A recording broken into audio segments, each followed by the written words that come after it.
Bonjour à toutes et à tous. Aujourd'hui, on va traiter un chapitre parmi d'autres, le module traitement des salaires. Alors, on va parler des charges de personnel de façon générale. Pour un gestionnaire, qu'est-ce qu'on entend par charge de personnel? C'est l'ensemble des dépenses d'une entreprise occasionnées par l'emploi du personnel. Donc pour moi, gestionnaire, charge de personnel égale rémunération des collaborateurs, c'est-à-dire des personnes qui sont employées dans mon entreprise. On va voir les différentes sources de charges de personnel. Alors, les différentes charges de personnel, il y a trois catégories. Vous avez ce qu'on appelle les salaires bruts. Vous avez une catégorie dite cotisation patronale et les autres charges occasionnées par la rémunération de mon personnel. Alors, qu'est-ce que les salaires bruts? Le salaire brut est la rémunération des services rendus par le travailleur à l'entreprise au cours d'une période déterminée. Il comprend un salaire de base auquel s'ajoutent des compléments en tenant compte de la nature du travail effectué ou de la situation du travailleur dans l'entreprise. Je m'explique. Un petit retour en arrière, lors d'une séance donnée, on avait évoqué ce qu'on appelle le SBG, c'est le salaire brut global. Et là, si vous vous rappelez très bien, on avait parlé du fait que le salaire brut global, donc c'est le salaire brut, englobe toute la rémunération perçue par l'employé, qu'il s'agisse de son salaire de base, des heures supplémentaires, des indemnités, des primes, avantages et autres. Donc voilà pour ce qui est du salaire brut dit global.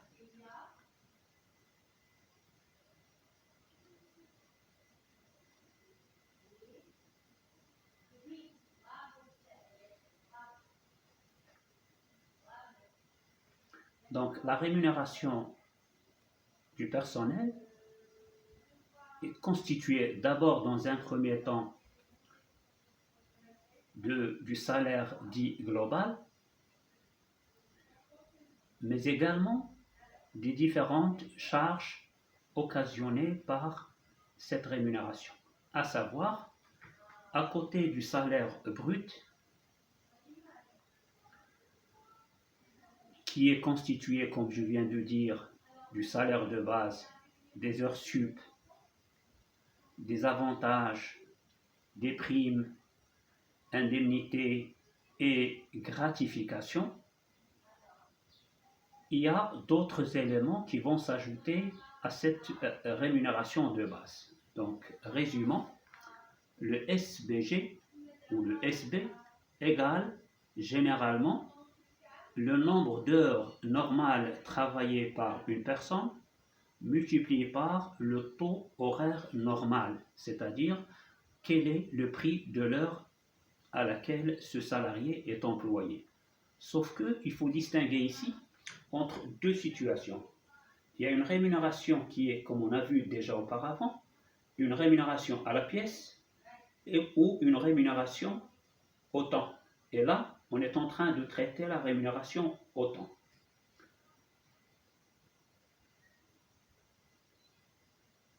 On va à présent parler de la deuxième catégorie de la rémunération globale, à savoir les heures sup. Ce qu'il faut retenir en ce qui concerne les heures supplémentaires, c'est qu'elles sont calculées selon une plage horaire bien déterminée par le législateur. Alors, vous avez, si vous êtes entre 6h et 21h du soir, donc vous avez une majoration de 25% pour les jours ouvrables et du double, c'est-à-dire 50% pour les jours fériés.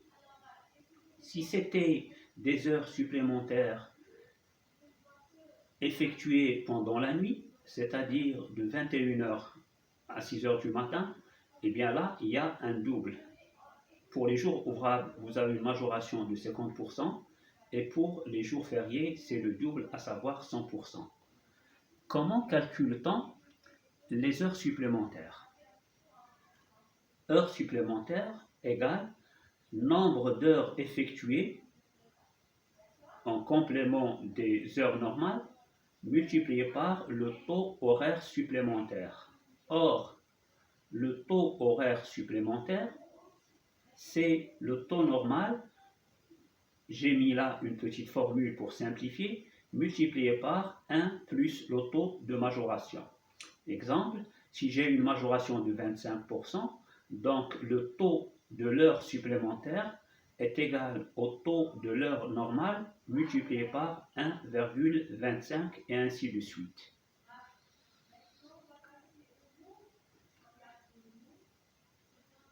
Alors, pour une majoration de 25%, comme je viens de dire, le salaire horaire normal multiplié par 1,25, ça donne l'heure ou le taux horaire supplémentaire d'une heure supplémentaire à 25%. Pour 50%, c'est le salaire horaire normal multiplié par 1,50. Et si c'était le double, donc je vais multiplier mon heure normale par 2.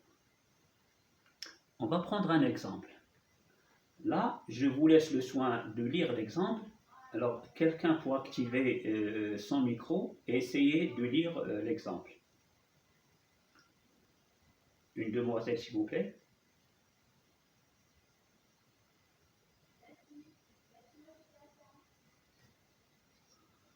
Parfait.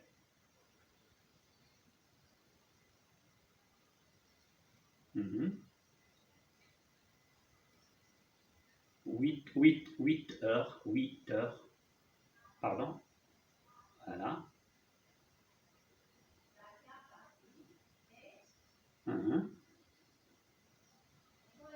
À votre avis, quel serait le taux à appliquer selon la loi? Le taux de majoration. Est-ce 25% ou est-ce que 50% et pourquoi?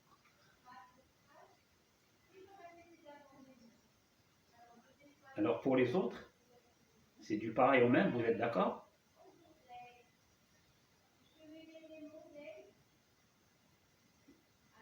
D'accord. Alors, j'ai partagé, pour les gens qui viennent de se joindre à nous, j'ai tout à l'heure partagé mon écran. Donc c'est accessible à travers l'écran. Donc sur votre PC, vous aurez l'écran. Parfait? D'accord. Alors شي واحد يحاول يقرا من غير mademoiselle يقرا دابا pour l'adresse de la personne اللي عاد دخلت دابا. Je ne vais pas vous nommer, donc oui, تفضلي.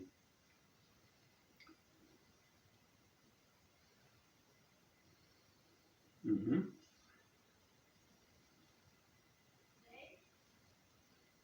Mhm.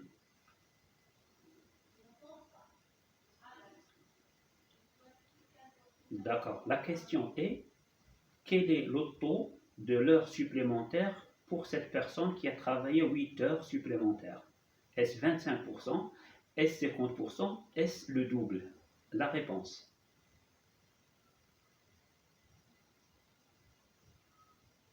Alors, voilà. Là, ouvrable, ça veut dire là où on travaille normalement, lundi, mardi, etc. C'est pas férié, c'est ouvrable. Donc, vous revenez sur la plage horaire qu'on a parlé tout à l'heure. Est-ce qu'on va majorer de 25%, de 50% ou de 100%? Pardon? 27%. Alors, c'est entre 21h et 6h du matin. Voilà, on va revenir ici et vous aurez la réponse déjà dite tout à l'heure pour la personne qui vient de se joindre à nous. Alors, entre 21h et 6h, c'est 50% très bien parce que les jours sont ouvrables. Est-ce que c'est clair?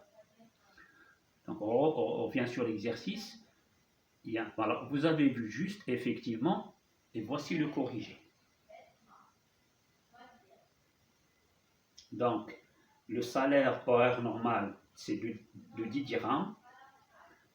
Le salaire de l'heure supplémentaire, c'est 10 plus 50% de 10 dirhams.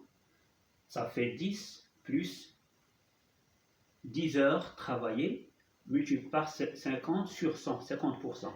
Donc ça fait 10 plus 5 égale 15 heures pour une heure supplémentaire, 15 dirhams pardon, pour l'heure supplémentaire. Donc une heure normale de 10 dirhams donne droit à 15 dirhams pour une heure supplémentaire. Or le salarié a travaillé 8 heures. Donc je vais multiplier 15 dirhams par le nombre d'heures 8 et ça vous fait 120 dirhams. Est-ce que c'est clair? Parfait tout le monde. Alors on va prendre un autre exemple et je vous laisse le soin d'essayer de le résoudre. Donc vous avez 2 minutes pour essayer de trouver la réponse à cet exemple. Donc, il y a un monsieur Scrod qui travaille dans l'entreprise Maghreb Elec pour un salaire mensuel de 4500 dirhams. En mars, essayez d'éteindre vos micros s'il vous plaît. En mars, il a effectué 10 heures supplémentaires pendant des jours de repos. Et je souligne le mot repos. Entre 6 heures et 21 heures. Éteignez vos micros s'il vous plaît. Désactivez les micros. Donc je reprends. Salarié X travaille dans l'entreprise pour un salaire mensuel de 4500 dirhams. En mars, il a effectué 10 heures supplémentaires pendant des jours de repos, c'est-à-dire ce n'est pas des jours ouvrables, c'est des jours fériés, entre 6 heures et 21 heures, c'est-à-dire pendant le jour. Alors, essayez de trouver la réponse, bien sûr, tout en observant le fait que vos micros soient muets pour le moment. Merci.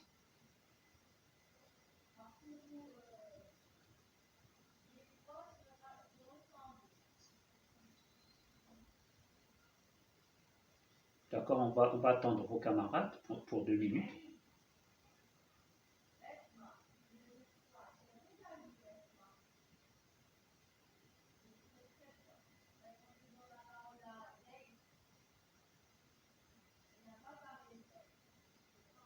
Alors, si vous êtes prêts, vous réactivez vos micros et je vous écoute.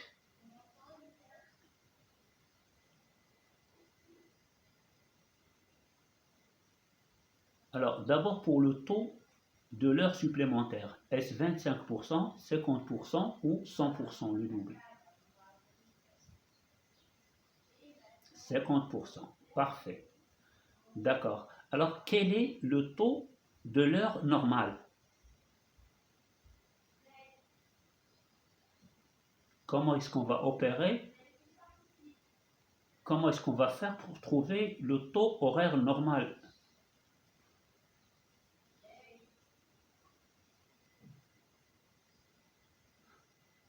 Parfait, mademoiselle. Donc, on va prendre la rémunération mensuelle, à savoir 4500, qu'on va diviser par le nombre d'heures pendant le mois. Et donc, ça vous fait combien?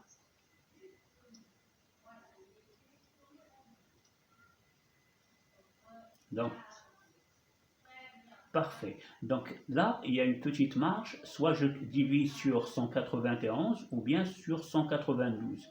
Mais en pratique, on divise sur 191. Donc vous refaites vos calculs, 4500 divisé par 191. Parfait, mademoiselle. Donc, alors, solution. Voilà le corrigé. C'est bon? Donc, je sais que je travaille 44 heures par mois.